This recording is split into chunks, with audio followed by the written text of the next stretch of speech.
پر جو روزمرہ کی جگمندی کی خلاف ورزیاں کرتا ہے وہی نہیں ہے، یا جو اس کی ممکنہ جارحیت کا خطرہ ہے وہی نہیں ہے، بلکہ پاکستان کے خلاف جو اس نے بلا واسطہ جنگ شروع کی ہوئی ہے، جس کا مظاہرہ ہم نے کل دیکھا، وہ ایک نئے خطرے کی صورت میں ہمارے سامنے آئی ہے۔ آج جب قومی اسمبلی میں وزیر اعظم عمران خان صاحب جو ہیں وہ تقریر کھڑے ہوئے، انہوں نے بڑے واضح الفاظ میں کہا کہ جی اس پورے حملے کی جو منصوبہ بندی کی گئی ہے وہ بھارت میں ہوئی ہے، اور اگر ہم لوگ جو ہیں اہل نظر ہیں اور اہل فکر ہیں تو پھر مقبوضہ کشمیر میں جو کچھ بھارت نے ایک طرفہ طور پہ کیا، جس طرح کشمیر کی خصوصی حیثیت کو ختم کیا اور جس طرح سے بین الاقوامی معاہدوں کی دھجیاں بکھیریں، وہ خود جو ہے وہ جنگی قدم ہے، یہ ایکٹ آف وار ہے۔ گزشتہ روز کراچی میں جس طرح سے سٹاک مارکیٹ پہ حملہ کیا گیا، وہ کیا یہ جو بھارت کے درمیان ایک بڑھتی ہوئی کہتے ہیں نا کہ کوورٹ وار ہے، اس کی نشاندہی کرتا ہے؟ دیکھیے، یہ تو سوال یہ تھا کہ اف کا سوال نہیں تھا، وین کا سوال تھا۔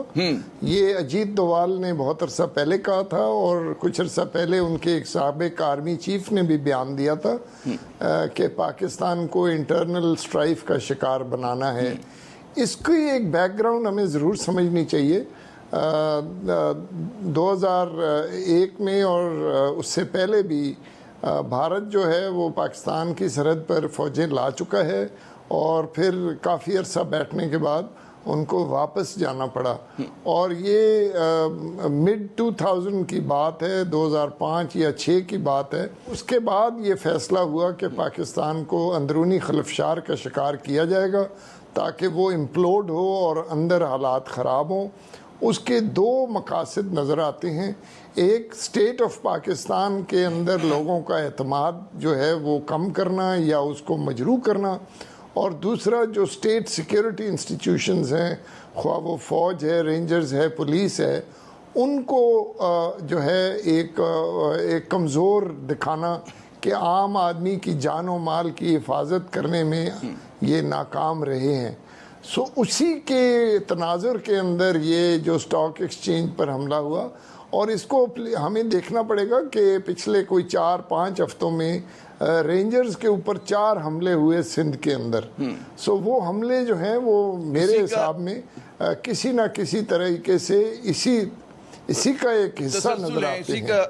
اور یہ جو سٹاک ایکسچینج اور یہ جو سٹاک ایکسچینج ہے، میں اس کو کہوں گا کہ یہ کراچی کا ٹوین ٹاور تھا جی۔ یہ ایک بہت امپورٹنٹ بلڈنگ تھی کراچی کی، جس کی سمبولک ویلیو بحیثیت ایک بلڈنگ کے بھی ہے، اور ایک پاکستان کی اکانومی کا ایک وہ کارنر سٹون ہوتی ہے سٹاک ایکسچینج، سمبولک بہت بڑی حیثیت ہے۔ اس لیے انہوں نے بڑی سوچ سمجھ کے چال چلی۔ اچھا ملیح صاحبہ، وہ کہتے ہیں کہ سفارتکاری میں، اور پھر اس کے اندر چھوٹے چھوٹے ایشوز ہیں۔ جی اگر میں چاہوں گا ذرا ملیح صاحبہ کو شریک گفتگو کر لوں۔ ملیح صاحبہ، سفارتکاری میں جو ہے کشیدگی اور تناؤ بڑھنے کے اشارے ہوتے ہیں، اور ہم دیکھ رہے ہیں کہ مسلسل گراوٹ کا شکار ہیں پاک بھارت تعلقات۔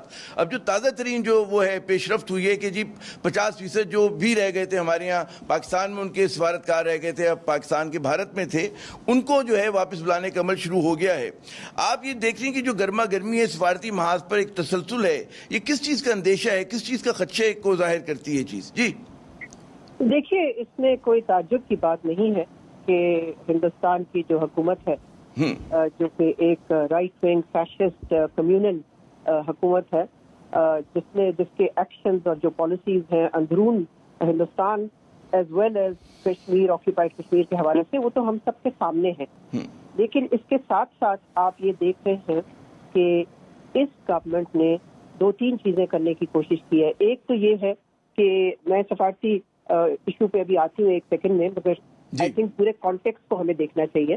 جس کانٹیکسٹ میں انہوں نے اپنے سفارتی عملہ جو ہے اس کو ریڈیوس کرنے کا کیا ہے، اور پاکستان نے بھی پھر یہی کہا کہ وہ بھی ریڈیوس کریں گے، تو میں سمجھتی ہوں کہ this is part of a bigger picture.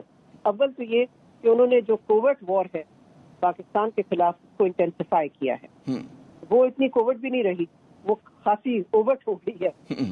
دوسرا یہ کہ انہوں نے کوشش کی ہے پچھلی اگست میں، جیسے کہ آپ نے بھی تذکرہ کیا سے، ٹو چینج دا اسٹیٹس کو خطے میں، اور اس حوالے سے اگست 2019 میں جو انہوں نے انلیگلی انیکس کیا آکیوپائڈ جموں اینڈ کشمیر کو، وہ بھی اس کا ایک حصہ ہے اس پالیسی کا۔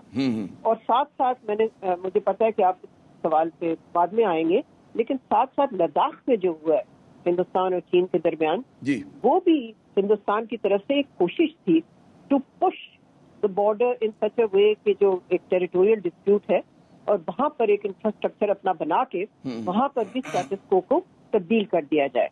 تو جہاں تک پاکستان کا تعلق ہے دیکھیں یہاں پر تو بہت کلیئرٹی ہے سفارتی سطح پہ. کلیئرٹی اس حوالے سے ہے کہ جب تک وزیر اعظم مودی از ان پاور ان دہلی پاکستان اور ہندوستان کے درمیان ٹینشنز رہیں گے. تو چیلنج یہ ہوگا کہ ان ٹینشنز کو کیسے مینج کرنا ہے ایک ایسے وقت پہ جبکہ پاکستان کے اپنے چیلنجز جو ہیں چاہے وہ پینڈیمک کے حوالے سے ہو چاہے وہ ولی صاحب میں خطا کلامی ایک ذرا مجھے اس کا ایک ضمنی سوال کہ جب ہم یہ کہتے ہیں کہ جی جب تک مودی ہے تب تک یہ صورتحال رہے گی تو اس میں کوئی ہمارا بڑا آسان قسم کی سمپلسٹک ہم لوگ تشریح نہیں کر رہے ہوتے کیونکہ ظاہر ہے کہ بھارت کی اسٹیبلشمنٹ بھی ہے اور بھارت کے مطلب عزائم نہرو کے زمانے سے لے کر آج تک جب وہ ایک گلوبل کا رول دیکھا کرتے تھے بھارت کا 47 کے اندر تو اس کی ایک تسلسل نہیں ہے کہ ہم ساری جو ہے غصہ مودی پہ اتار کے ہم سمجھتے ہیں کہ جی ان کی اسٹیبلشمنٹ بعد میں عقل مند ہو جائے گی اچھی بات کرنے لگے گی اس کے بعد. جی نہیں یہ تو کوئی نہیں کہہ رہا کہ عقل مند ہوگی اور نہ ہی یہ میرا مطلب تھا کہ اس سے پہلے عقل مند تھی. مگر دیکھیے مودی کے بعد یہ ساری جو چیزیں ہوئی ہیں یہ پہلے نہیں ہوئی تھی. یعنی کہ ایک ڈائلاگ تو چلتا تھا نا ہندوستان اور پاکستان کے درمیان اور اس ڈائلاگ میں مقبوضہ کشمیر ایک اس کا اہم حصہ ہوتا تھا. تو Modi government broke from the past. انہوں نے ایک سفارتی ڈپارچر اس طرح سے کیا کہ انہوں نے جا کے آکوپائڈ جموں اینڈ کشمیر کو انیکس کر لیا اور آرٹیکل 370 کا انہوں نے بالکل ہی اس کو ایبروگیٹ ختم کر دیا. ٹھیک ہے جی. تو ایک اسٹیٹس کو کا چینج کیا جو کہ آپ کو بھی معلوم ہے سب کو معلوم ہے جو U N security council resolution ہے ان سب کی ایک کھلم کھلا وائلیشن تھی. ساتھ ساتھ میں سمجھتی ہوں کہ یہ بھی کلیئر ہے کہ جو ان کے اینٹی مسلم ایکشن ہیں کمیونل پالیٹکس جو ہے دیکھیں وہ بڑی اسپیسیفک ہے to not just the B J P but the B J P under prime minister Modi. درست. تو اس دور میں اس فیز میں میں سمجھتی ہوں کہ یہ ایک بہت ہی انپریسیڈنٹڈلی انٹینس فیز ہے جس میں کہ ہم داخل ہوئے ہوئے ہیں اور کراچی کا جو انسیڈنٹ ہے اس کے بعد ظاہر ہے پاکستان کو بھی دیکھنا ہے کہ کس قسم کا عمل کیا رد عمل ہم کرتے ہیں. سوبر رسپانس کی ضرورت ہے. میں اس سے فلی ایگری کرتی ہوں. بالکل صحیح انہوں نے کہا سوبر اور بالکل سوچ سمجھ کے لیکن اتنا بھی نہ سوچے کہ آپ پھر کچھ کر نہیں پاتے یا ایک ٹویٹ کر کے اوور تھنکنگ نہ ہو جائے ہماری طرف سے. اوور تھنکنگ بھی بڑی خطرناک ہوتی ہے نا. اچھا مجھے یہ بتائیے میرے پاس اب 2-3 منٹ رہ گئے میں چاہوں گا کوئکلی ایک سوال اور کر لوں. آصف یاسین صاحب بظاہر جو لگ رہا ہے کہ پاکستان دباؤ کا شکار ہے وہ کم از کم جو ہے کشمیر میں جہاد کے حوالے سے بڑا ہمارا معذرت خواہانہ رویہ ہے. ہم ان لوگوں کو سزائیں دے رہے ہیں کہ جن کا کوئی ریکارڈ نہیں کہ انہوں نے پاکستان میں کبھی کسی قسم کی تشدد میں کسی قسم کے جرم میں ملوث ہوئے ہوں. میری مراد جو ہے وہ جماعت الدعوہ کی طرف ہے.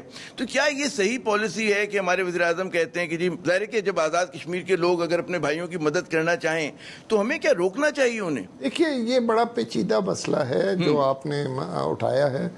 یہ انٹرنیشنل پالیٹکس اور جیو پولیٹیکل اس کے اندر یہ ایک سینسٹیو ایشو ہے اور اس پر ہمیں بڑی مار پڑی ہے. یہ ہمیں یاد رکھنا چاہیے. اگرچہ ہم ٹھیک کر رہے تھے اپنی سمجھ میں اور اپنی سوچ میں لیکن اس وقت میرے خیال میں ہمیں ایسے ریش اور فزیکل اس سے پرہیز کرنا چاہیے.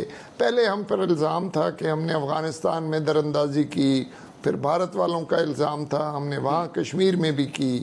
تو اس لیے میرے خیال میں یہ کوئی وائز ڈیسیژن نہیں ہوگا اور گورنمنٹ کو چاہیے کہ وہ سفارتی سطح پر تیزی پیدا کرے اپنی دفاعی صلاحیت کو مضبوط کرے کہ پاکستان کے عوام جو ہیں وہ کسی بھی غیر ملکی اس کو برداشت نہیں کریں گے اور ہم دوسرے ملکوں کے معاملات میں دیکھیے we will lose our moral ground. پھر یہ جو یہاں کوورٹ وار ہو رہی ہے اس کو پھر ہم وہ کنڈیم نہیں کر سکتے اگر ہم دوسرے ملکوں میں جا کر فزیکلی انٹروین کرنا شروع کر دیں. اچھا یہاں پر میں چاہوں گا ملیح صاحب آخری سوال کہ یہ جو انہوں نے کہا کہ دوسرے ملکوں میں بالکل نہیں جانا چاہیے لیکن وہ جو ہے مقبوضہ کشمیر کی حیثیت تو جو ہے متنازع ہے اور اس کو تو پاکستان جو ہے اور کشمیری تو بھارت کا کہتے ہیں حصہ ہی نہیں تسلیم کرتے. تو وہاں پر اس بات کا اطلاق ہوگا کہ ایک سیٹلڈ ایریا میں آ کر بھارت جو کورٹ وار کرتا ہے اور اگر کشمیری مجاہدین جو آن دیئر اون کوئی کارروائی کرتے تو اس کا پاکستان سے کیا لینا دینا؟ پاکستان کو کیوں اس کو ڈسکریج کرنا چاہیے؟ جی نہیں، دیکھیے پاکستان کو ایک سوبر رسپانس کی ضرورت ہے، جو میں سمجھتی ہوں کہ ہم لوگ جس طرح سے رسپانس دے رہے ہیں وہ صحیح ہے کہ ہم نشاندہی کر رہے ہیں اس بات کی، انٹرنیشنل اٹینشن ڈرا کر رہے ہیں، سیکورٹی کاؤنسل میں بھی جا چکے ہیں، ہم کشمیر کو ریز کر چکے ہیں. تو ضرورت اس بات کی ہے کہ ہم اسی سفارتی مہم کو تیز کریں اور اس میں اور جان ڈالیں اور اس کو کنسسٹنٹ رکھیں. یہ نہیں کہ منڈے کو کیمپین آن ہے اور سیٹرڈے کو آف ہے اور سنڈے کو چھٹی ہے. تو یہ مسلسل ایک تسلسل پیدا کرنا پڑے گا. تسلسل کی ضرورت ہے. بہت بہت شکریہ.